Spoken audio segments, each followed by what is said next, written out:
Olá pessoal, eu sou a professora Ana Paula Carula e estou com vocês hoje para a nossa segunda aula de História do sexto ano, sobre os primeiros povoadores da Terra. Vamos lá?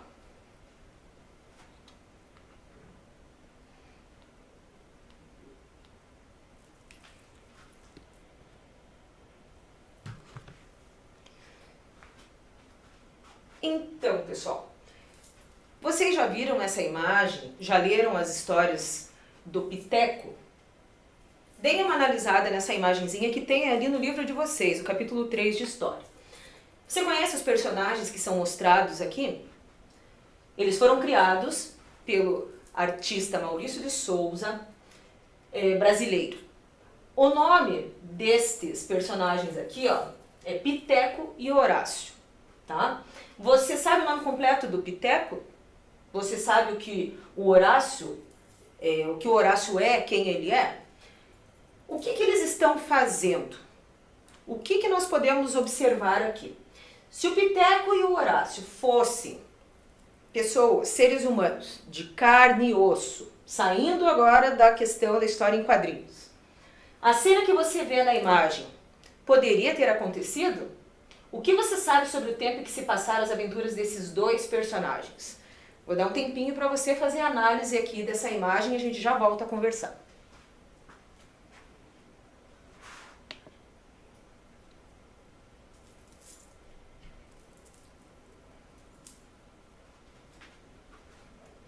Então, pessoal, conseguiram observar aqui o que nós temos? O Horácio é um dinossauro, o Piteco, um ser humano. Eles viveram na mesma época? Será que nós temos informações a respeito da história do homem vivendo juntamente com os dinossauros? Será que isso realmente aconteceu? A questão é que nós vamos buscar informações de um período bem mais antigo do que a gente pode vivenciar agora, estudar um pouquinho essa fase da história que nenhum de nós viveu muito tempo atrás, para poder entender qual é a associação que a gente faz sobre esses dois personagens.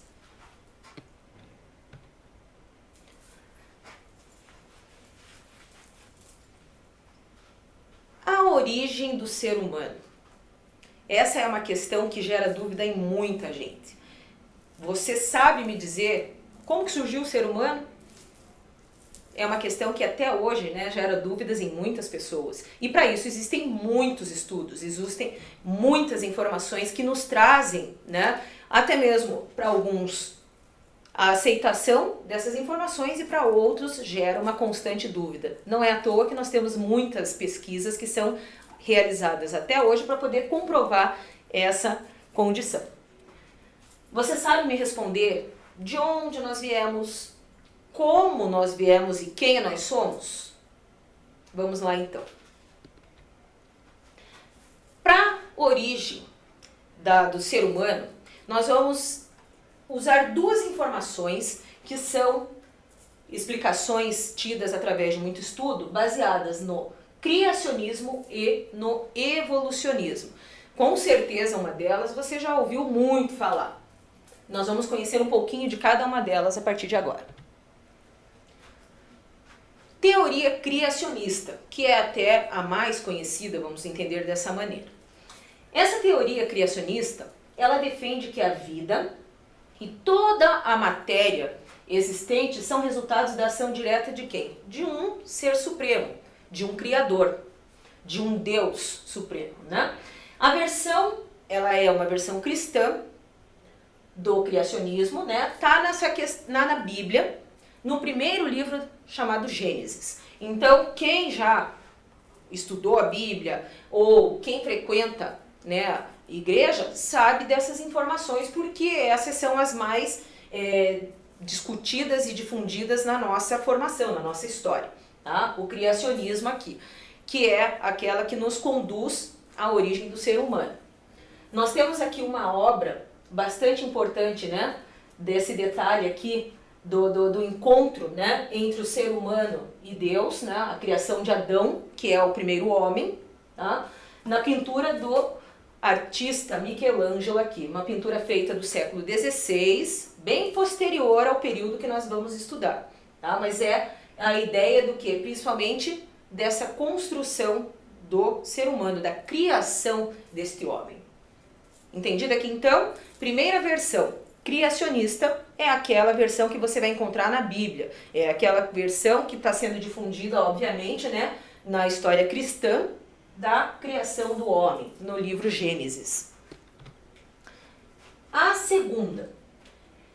Essa é um pouquinho mais complexa, porque não é aceita por todo mundo, mas ela é baseada em estudos científicos, obviamente, que é a chamada teoria evolucionista. O próprio termo já nos lembra, né, a questão da evolução.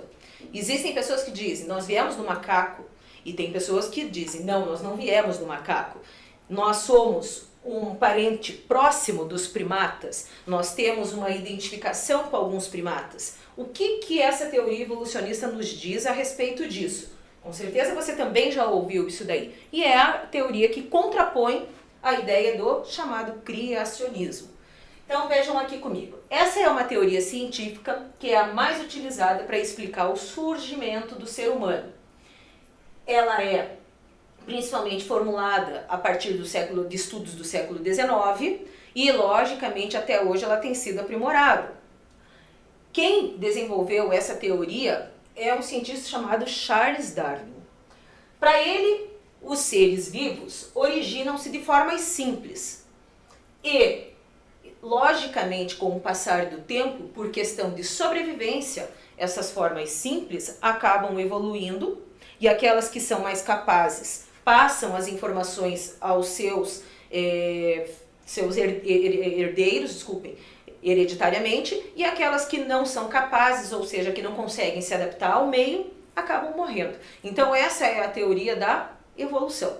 Aqui nós temos, né, uma árvore, vamos pensar assim, genealógica, né, que até então não existe algo que possa ser caracterizado como uma continuidade, mas a gente entende que é um processo de adaptação de cada uma das espécies que vieram, né, dos primeiros primatas, mamíferos aqui, até a atualidade.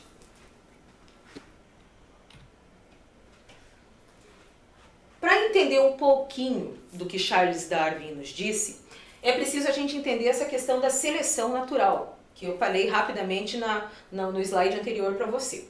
Que é seleção natural? Primeiro, ao longo do tempo ocorreram alterações no ambiente.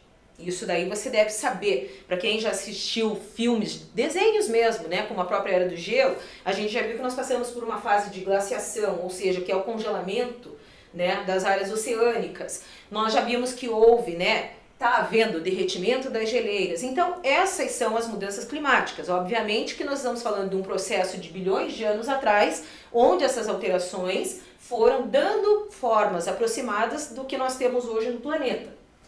Indivíduos que apresentavam características favoráveis à sobrevivência, nesses ambientes viviam mais tempo. Ao se reproduzirem, transmitiam as características aos seus descendentes. E agora, quem não se adaptava? Acabava morrendo. Como que funcionava?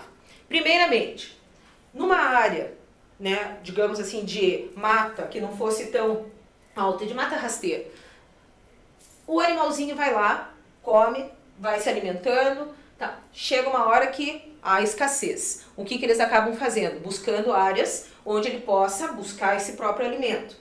Talvez as áreas onde ele vai buscar esse próprio alimento não sejam tão áreas tão rasteiras como a que ele já se baseava para poder manter, digamos assim, a sua sobrevivência.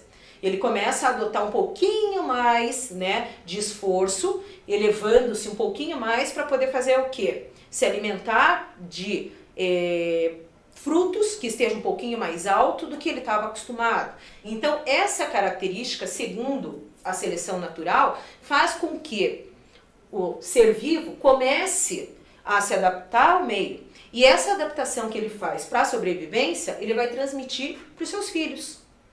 E nessa imagenzinha aqui, ó, está representando justamente isso que eu acabei de falar para você, né? No caso aqui, uma girafa, dizendo que a girafa tinha um tamanho talvez mediano e com a necessidade de se alimentar usando o topo das árvores, ela foi fazendo o quê? Esticando. Ela foi evoluindo. E os seus herdeiros acabaram recebendo, então, essa característica mais, né, de pescoços mais longos, né, de elevação. E quem não conseguia se alimentar? Animais que, de repente, não conseguiam ter essa mesma destreza das girafas, não se alimentava e acabava morrendo, ou seja, entrava na extinção das espécies. Isso é a seleção natural. Essa é a questão, principalmente da sobrevivência, que é o que conduziu o ser humano até hoje. Aqui nós estamos trabalhando, uma ilustração básica a respeito dessa sobrevivência. Básico, simples, entendida essa questão, né? Teoria evolucionista, teoria criacionista. Vamos partir para uma atividade aqui. Essa atividade você vai encontrar no aplicativo. Responda essa atividade agora comigo aqui, eu vou dar um tempinho para você pensar. No aplicativo você pode responder e a gente já vai considerar certo ou errado a questão que você colocou. Acompanhe aqui comigo. O meio ambiente cria a necessidade de uma determinada estrutura em um organismo. Este se esforça para responder a essa necessidade. Como resposta a esse esforço, há uma modificação na estrutura do organismo. Tal modificação é transmitida aos seus descendentes. E daí? Esta definição aqui é uma questão adaptada, né? Essa informação é adaptada porque foram tiradas algumas partes do texto, mas essa frase aqui inicial, ela está relacionada a uma dessas duas teorias que eu acabei de comentar com vocês. Qual é a teoria defendida aqui? Evolucionista ou criacionista? Então, o texto vai sintetizar principalmente as ideias baseadas na proposta letra A, fixismo, letra B, darwinismo ou letra C, criacionismo. Vou dar um tempinho para você pensar aí e a gente já volta.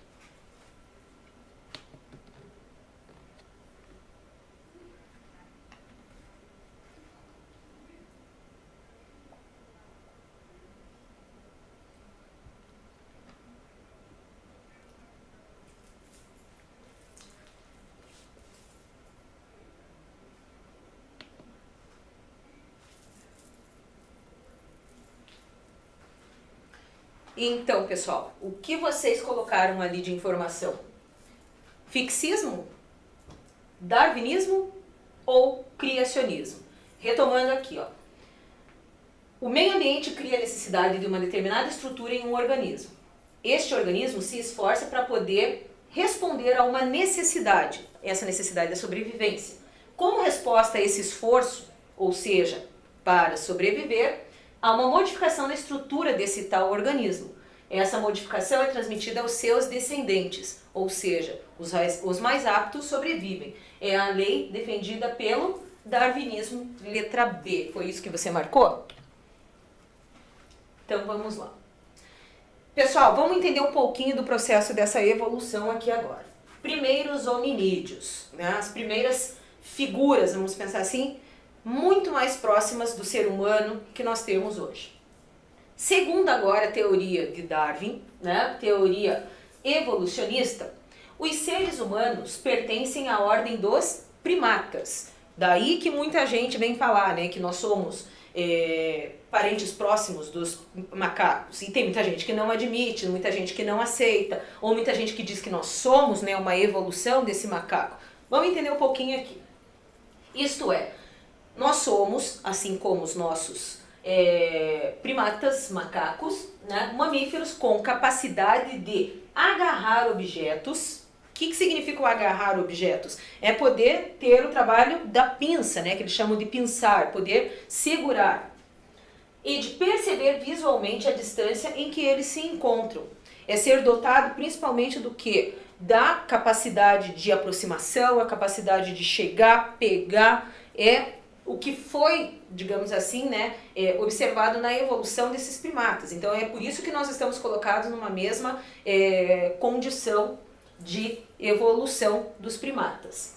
Aqui, nessa imagem que você está vendo, nós temos, né, um processo evolucionista e a gente tem que entender que isso daqui foram adaptações realizadas ao longo do tempo, né? Desde o primeiro primata, o Australopithecus, até chegar à figura que é mais próxima do que nós somos hoje, do Homo sapiens sapiens. Essa evolução, ela foi modificando principalmente a forma, né, de sobrevivência, o uso principalmente, né, da caça, da pesca, principalmente o dotado de fixação na terra, desenvolver algumas habilidades e, obviamente, o desenvolvimento de algumas habilidades se dá principalmente com o quê? Com o processo de conhecimento. Então, aqui mostra as diferentes características do crânio destes primatas, né? Mostra-se quanto o crânio foi se desenvolvendo ao longo dos tempos, né? Mostrando uma aproximação desse crânio do Homo sapiens sapiens, dotado de muito mais informação que os demais aqui. Quem são, então, esses primeiros hominídeos? São os chamados Australopithecus. Os Australopithecus representaram os primeiros hominídeos. Viveram na África do Sul, na África Oriental, entre 4 e 2 milhões de anos atrás. O volume craniano do gênero Australopithecus, como a gente viu na imagem anterior, era semelhante ao dos sísmios, 500 centímetros cúbicos, pequenininho, né? Acredita-se que não havia tanta inteligência por causa do tamanho do cérebro. Porém, ele já tinha alguns caracteres humanos, né? Muitas feições muito parecidas com o ser humano hoje, como a própria bacia larga, né, em forma de cesto, o próprio quadril, a dentição com incisivos largos, né, muito mais próximo do ser humano, e as mãos não eram usadas para locomoção. Não é aquela característica, né, do quadrúpede, de andar de 4 pernas, né? Ou até mesmo, né, usar a própria mão de forma curvada para poder se locomover. Ele já está usando a coluna um pouquinho mais ereta. Não chega a ser totalmente alinhada, mas ele já consegue se equilibrar sobre 2 pés. Há cerca de 2 milhões de anos surgiu um outro grupo mais semelhante aos seres humanos atuais, que é o grupo dos Homo, que é o que nós vamos ver a partir de agora. Então, essa é a figura muito mais próxima que nós temos aqui, né, de um Australopiteco. Podem observar a questão, né, dos braços muito mais longos, né, as mãos até mesmo não são mãos que conseguem fixar de uma forma muito mais solta, né, eles usam na paralela às pernas, né, a coluna mais curvada e obviamente, né, se vocês olharem, vou voltar à imagem anterior, aqui, né, a parte do crânio que tem muito mais puxada para frente, né, essa parte da boca, do nariz aqui, com o crânio menorzinho, se a gente for fazer uma comparação. Então, a partir do Australopithecus entram os demais primatas, aqui ó, o Homo habilis, que o próprio nome já diz, vai dotado de habilidades, já vai conseguindo, né, se desenvolver um pouquinho mais.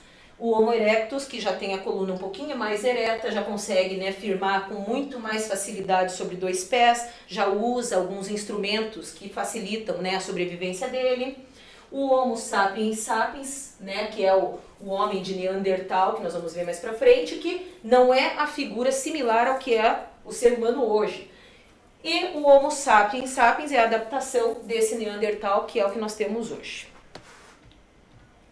Então, nós temos uma classificação aqui, em título de curiosidade para vocês, na ciência, provavelmente, né, nas ciências, né? Você já deve ter visto isso, senão você vai aprender com a tua professora, o teu professor de ciências.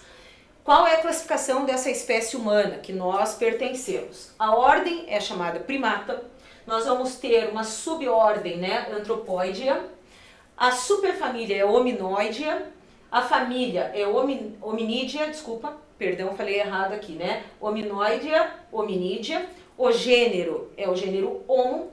A espécie que nós pertencemos é a do Homo sapiens. Opa, deu um probleminha. E a nossa subespécie do Homo sapiens sapiens. É interessante, se você quiser dar uma copiada rapidinha nessa informação aqui, vou dar um tempinho para você.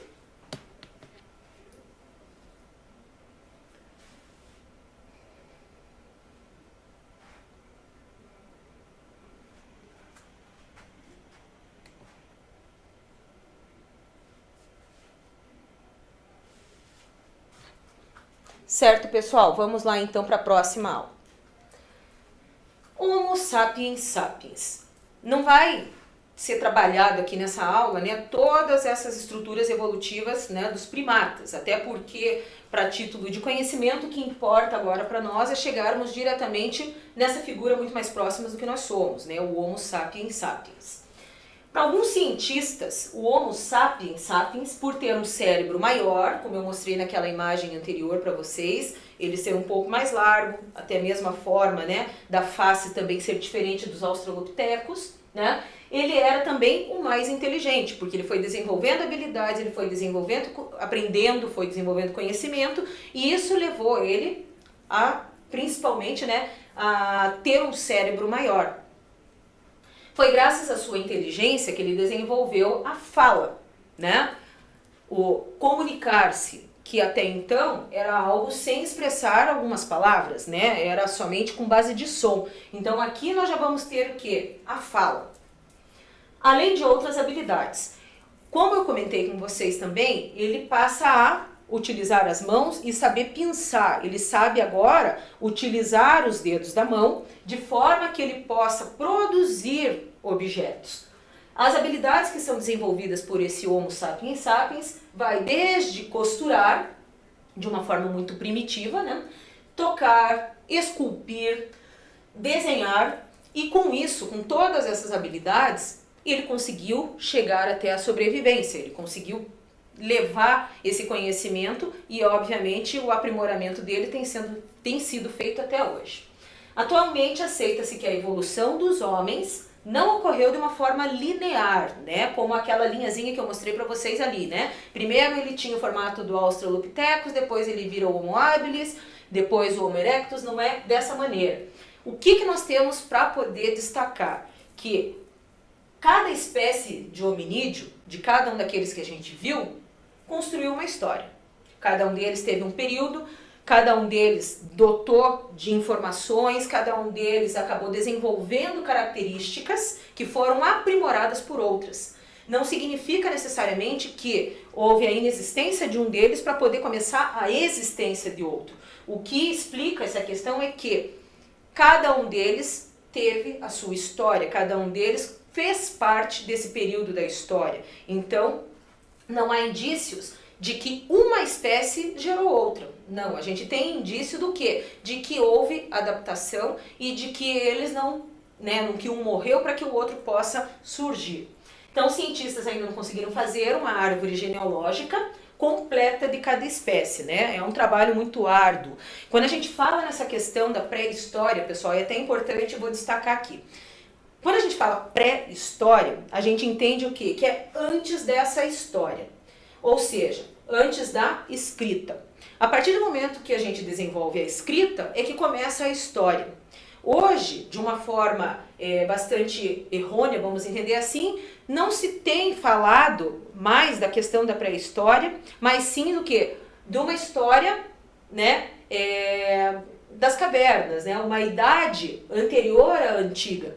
Porque nós tivemos o maior conhecimento, é o maior período da história já existente para a humanidade. Então dizer a pré-história, porque não é a parte que compõe a história, nós estamos colocando de uma forma errada. Então a pré-história faz parte de toda a história. Essa denominação hoje tem sido contestada por muitos historiadores, apesar de que ainda existe, né, uma certa definição dessa maneira. Tá? Mas a gente precisa compreender justamente isso que eu acabei de falar para vocês. Que cada uma das espécies que viveu, né, num período anterior à consolidação, né, do homem enquanto criador, enquanto agricultor, tem um processo, obviamente, aí da sua construção histórica. Tranquilo até aqui, pessoal? Vamos para o próximo lá, então. Então, repetindo aquela imagem, tá? E por que a gente não entende como sendo linear? Justamente por quê? Porque muitas dessas espécies se misturam, né, no tempo de vivência e desaparecimento da figura anterior, né? Então aqui nós temos, por exemplo, o Australopiteco, que viveu há 3,5 milhões de anos atrás até 2 milhões de anos atrás. Ele teve um período muito longo, né? Já o Homo habilis veio de 2,4 milhões mil anos até 1,5 milhão de anos praticamente aí. Então, se vocês observarem, os 2,4 milhões aqui, ó, né, ele não está, obviamente, substituindo o Australopiteco, mas é uma geração que está vindo também formando a sua história. Da mesma maneira que, pelos dados que nós temos aqui, os Homo erectus também viveram um pouquinho antes, né, do desaparecimento do Homo habilis e, consequentemente, nós vamos ter essa sequência aqui, tá? E a existência do Homo sapiens aqui, antes do Homo sapiens sapiens, data de mais de 300 mil anos atrás. Vamos lá, curiosidade importantíssima. Na aula anterior eu comentei com vocês da importância dos fósseis para o conhecimento da história. Mas você sabe o que é um fóssil? Vamos aprender comigo agora aqui. O que são fósseis? Chamamos de fósseis os vestígios ou ainda restos de animais, plantas e seres vivos em geral que foram armazenados em rochas, como moldes do corpo ou ainda partes destes, rastros e pegadas. Fóssil é uma palavra derivada do latim fossilis, que significa ser desenterrado. Aqui, ó, eu tenho duas imagens de fósseis para vocês que foram encontrados por antropólogos, né, de animais que viveram, né, num período muito anterior à nossa chamada Idade Antiga, que compreende para muitos de uma forma errônea ou não a pré-história, né, e que servem de informação desse período onde não se tem nada escrito, tá ok? Curiosidade aqui então para você.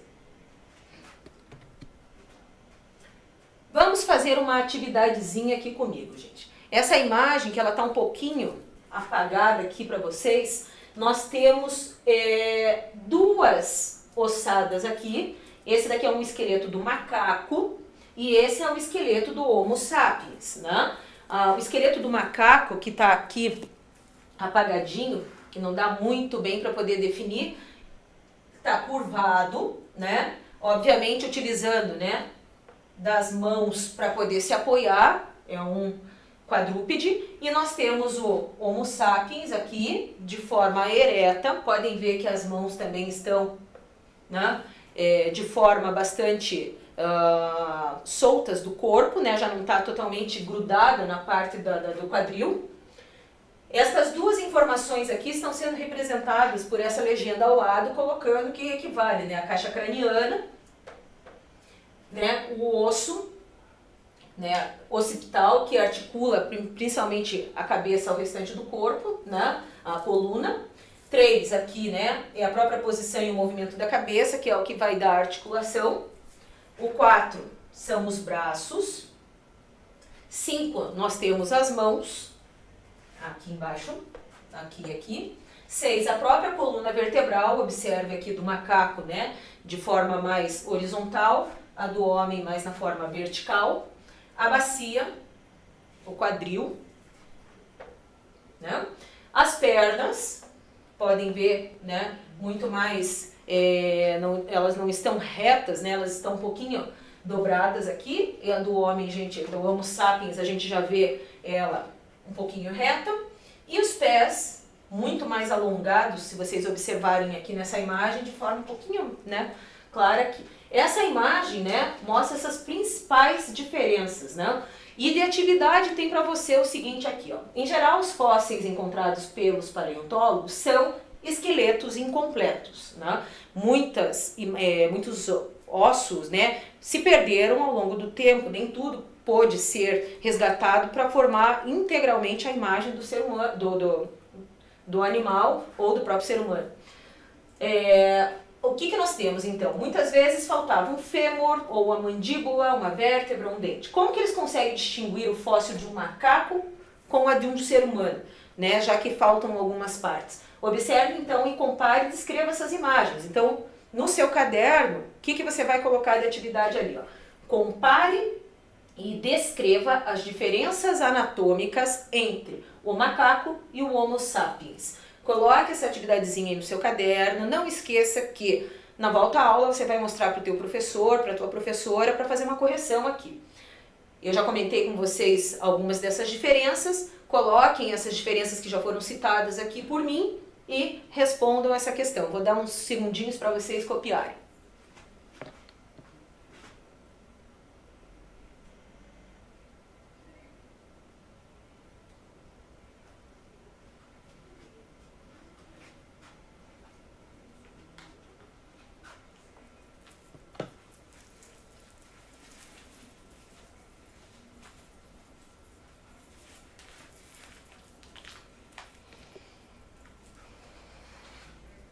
Pronto, pessoal.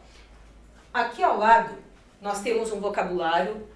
Eu gosto muito de trabalhar um vocabulário, construir um vocabulário histórico em sala de aula. E é bastante interessante porque são palavras que a gente acaba usando ao longo dos anos, né, no estudo de história. E a partir do momento que você define essas palavras assim, fica muito mais fácil para você compreender. É uma dica aí que você pode adotar.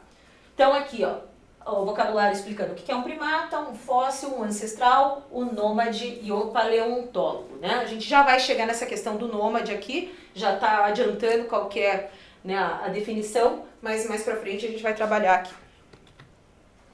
Então aqui, pessoal, como eu comentei há pouco com vocês, nós temos a chamada pré-história, que de uma forma errônea ou não, né, é utilizada de pré-história, né, que vem anterior à história. A gente pode pensar que é um período que fica separado do restante do conhecimento, né, da nossa história antiga, da média, moderna e contemporânea. A verdade é que a pré-história engloba todo o processo dessa história, né? Ficou definido como pré-história porque é anterior à escrita. E ela passa a ser dividida em 3 fases aqui agora, tá? Essas 3 fases vão ser trabalhadas de forma pausada com vocês daqui a pouquinho. A divisão se dá em período paleolítico. Se a gente desmembrar esse significado, né, o paleo ali significa pedra, lítico, lascada, pedra velha, pedra lascada, onde nós vamos ter nesse período caça e coleta, o desenvolvimento de arco e flecha, o homem é nômade, que a gente já vai falar sobre isso. Aqui começa o domínio do fogo e nós vamos ter as pinturas rupestres. Nessa segunda divisão da história, nós vamos ter o período neolítico, também desmembrando. Neo é novo, lítico é, né, pedra nova, pedra polida. Então, o neolítico é o período da pedra polida, né? O que nós temos nesse período? A agricultura já começa a fazer a fixação do homem na terra. Nós vamos ter o pastoreio, onde ele começa a domesticar animais, passa do processo de nomadismo para sedentarismo, que a gente já vai entender isso, cria-se artefatos de cerâmica, né? E obviamente já são dotados, né, de habilidades usando tecidos. E por último, a chamada Idade dos Metais. A Idade dos Metais, ela já tem o desenvolvimento da metalurgia, o que aprimora o material produzido pelo homem, as ferramentas dos períodos anteriores. Nós vamos ter um processo de divisão, obviamente, de plantação, um processo de divisão agrícola muito mais intensa do que nos períodos anteriores. Aqui nós já vamos entender um pouquinho, né, do excedente da produção, que é depois uma base de troca. Nós vamos ver a formação de algumas cidades, a gente já começa a ver o homem dotando-se, né, de uma área muito mais civilizada, vamos entender assim de uma forma, né, entre aspas aqui colocado, né? E já se desenvolve pequenas embarcações onde ele utiliza os rios, os mares nas proximidades para poder fazer até mesmo a busca, né, de materiais, a busca de objetos ou alimentos em regiões vizinhas. E até mesmo agora uma espécie de comércio, e entendam que aqui ainda não vamos chamar de comércio em si, mas uma troca de mercadorias entre outras civilizações. Então, o que nós temos? Primeira fase lá da chamada pré-história, é a fase dos chamados caçadores e coletores. O período paleolítico é conhecido também como Idade da Pedra, aquilo que eu já defini para vocês antes ali, da pedra lascada, né? Ou daquela pedra ainda rudimentar, onde ainda não se tem, né, a habilidade de criar pontas. E esse nome faz referência aos objetos que eram utilizados pelo homem para a sua sobrevivência, que eram produzidos exatamente com a pedra lascada. Esse período estendeu-se de 3 milhões de anos atrás até 10 mil anos antes de Cristo. e foi dividida em 3 fases: paleolítico inferior, paleolítico médio e paleolítico superior. Não vai ser definido aqui, mas só para vocês conhecerem essas 3 divisões. Abrangendo esses 3 períodos de uma forma resumida, tá? O que é o período paleolítico? É o período que o homem vai sobreviver da caça, vai sobreviver da pesca, né? Sendo fundamental aqui para a sobrevivência dele a caça, tá? Com o uso de ferramentas um pouquinho mais elaboradas para a obtenção desse próprio alimento. Como esse homem dependia da caça e da pesca e da coleta, vamos pensar assim, da própria pesca também, né? Esse homem era nômade e mudava de lugar quando os recursos locais estavam ficando escassos. Como que funcionava isso daqui? Vamos pensar assim: os primeiros seres humanos, vão lá, utilizam-se, né, de tudo aquilo que o meio ambiente pode oferecer para ele, inclusive os alimentos, para que ele possa sobreviver. Chega uma hora que eles se alimentam, né? E entra a escassez, acaba esse alimento. O que essa família, o que essa sociedade faz, o que essa comunidade faz? Migra, sai de uma região e vai a outra. Esse processo da saída de uma região para outra, ou seja, a não fixação à terra, é chamado de nomadismo. Tá ok? Entendido até aqui? Vamos lá para a nossa próxima. Tenho aqui com vocês algumas imagens, né, mostrando o que vem a ser o período paleolítico com o uso dessa pedra lascada, tá? Pode ver que é um estilo muito rudimentar, né, não se tem uma definição. Nós vamos ter aqui algo muito mais precário, né, em relação à produção de algumas ferramentas, usando-se de forma assim bastante comum, né, o que se encontrava no ambiente.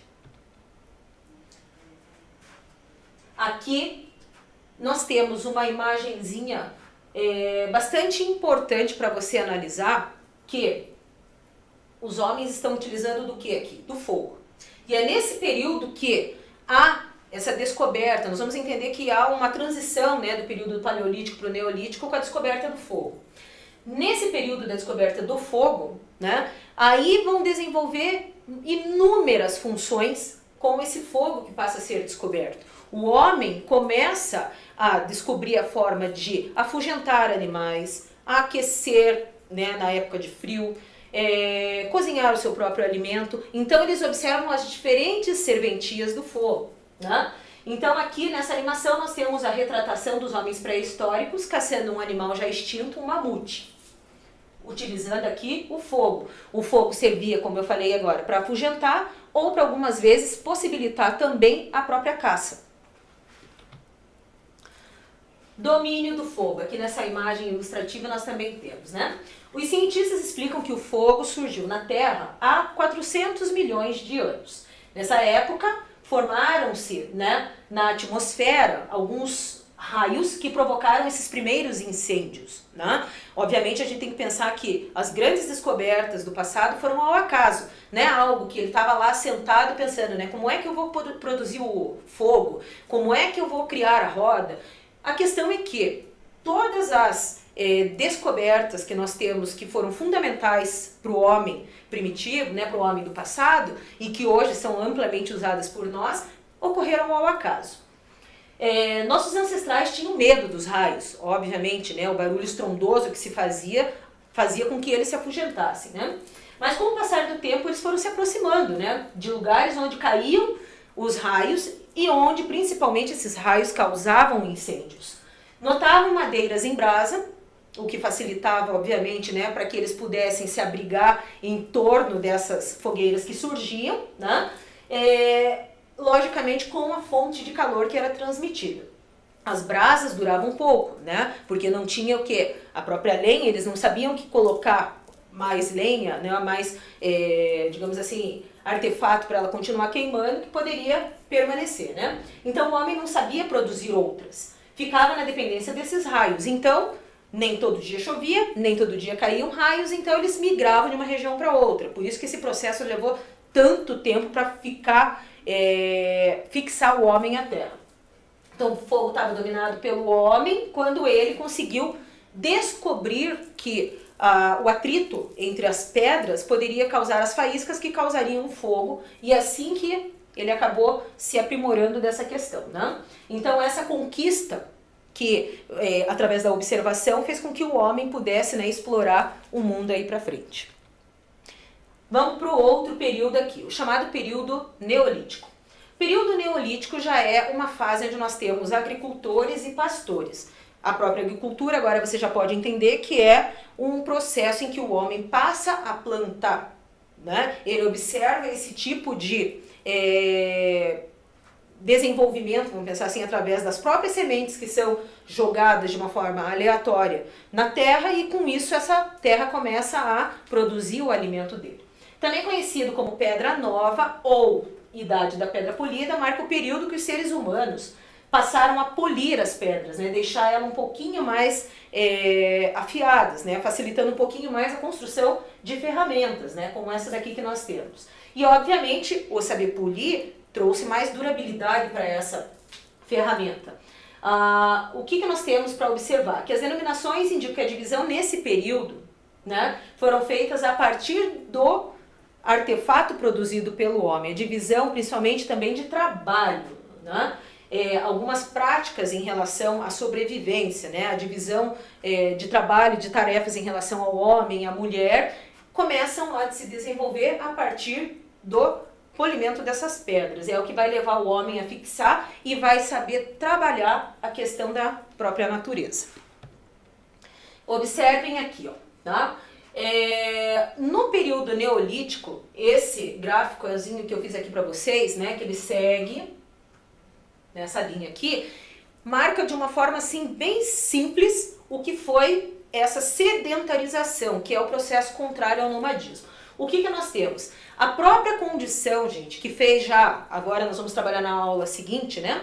A questão do congelamento do ambiente, que fez o homem se transferir de uma região para outra. Depois vem a questão do aquecimento, onde eles puderam observar que aquilo que eles comiam, que era jogado no chão, começou a dar frutos, começou, né, a fazer com que ele trabalhasse diretamente com a terra, né?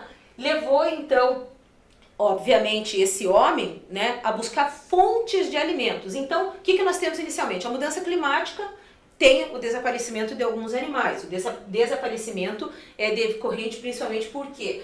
Porque nem todas as espécies conseguiram sobreviver ao inverno rigoroso ou até mesmo o próprio calor. Então, o homem não tinha como se alimentar de determinadas espécies de animais, ele vai ter que buscar outras fontes de alimento, tá? Então, essas outras fontes de alimento é buscar os frutos. E como eu já citei agora há pouco, usando até mesmo, né, de jogar a própria sementinha de uma fruta que ele colheu, que ele encontrou em determinado ambiente, que ele se fixou, com o tempo ele observa que já começa a crescer, então isso daqui dá a questão da agricultura, o desenvolvimento da agricultura. Com a necessidade de plantar, esperar toda essa produção e colher, eles também perceberam que domesticar animais se torna um meio totalmente favorável a eles, até para a questão da alimentação deles, para a questão até mesmo de transporte, ou até do pastoreio, que é o que vai fazer com que amplie-se esse processo da agricultura. Então nós vamos ter a divisão de trabalhos, como eu citei rapidamente anteriormente ali.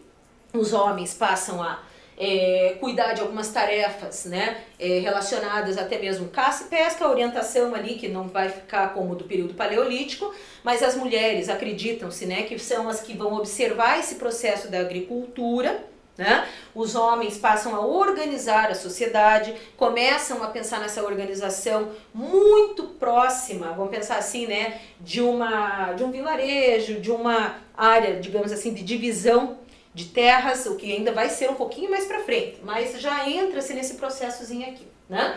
E, consequentemente, todas essas descobertas levam ao período da sedentarização, né? O sedentarismo. O que é o sedentário? É aquele que fixa num lugar, né? Hoje, aquele que está numa casa própria, que não sai, que não fica mudando constantemente, é sedentário.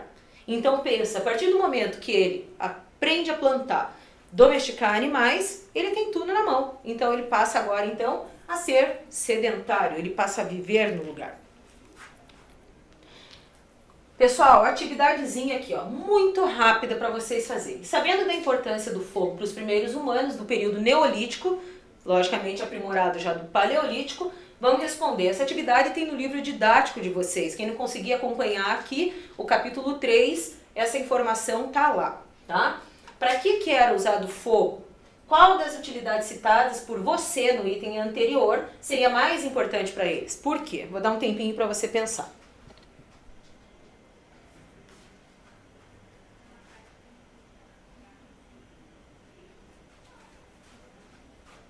Fechou? O fogo, então, com certeza você colocou que era para esquentar, afugentar animais ou até mesmo ajudar na caça e também para poder eles esquentarem seu próprio alimento, né? E a questão B é uma questão muito mais pessoal que cada um de vocês aí vai responder depois. Outra atividadezinha aqui, né? Vamos exercitar um pouquinho o exemplo da participação das mulheres na história. Isso daqui é uma coisa muito mais voltada para um entendimento geral da história, né? Aqui eu coloquei uma imagem ilustrativa para vocês, mas vamos pensar um pouquinho, né? No que a mulher trouxe, digamos assim, né? De aprimoramento, né? Em relação às ações realizadas pelo próprio homem na fixação da sua terra.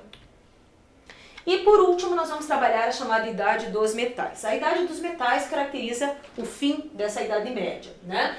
É marcado pelo início da fabricação de ferramentas e armas de metal. O ser humano já passa a dominar ainda de maneira muito precária, muito simples, rudimentar, uma técnica de fundição, o derretimento, vamos pensar assim, né, de alguns metais para poderem conseguir consolidar as suas armas, tá?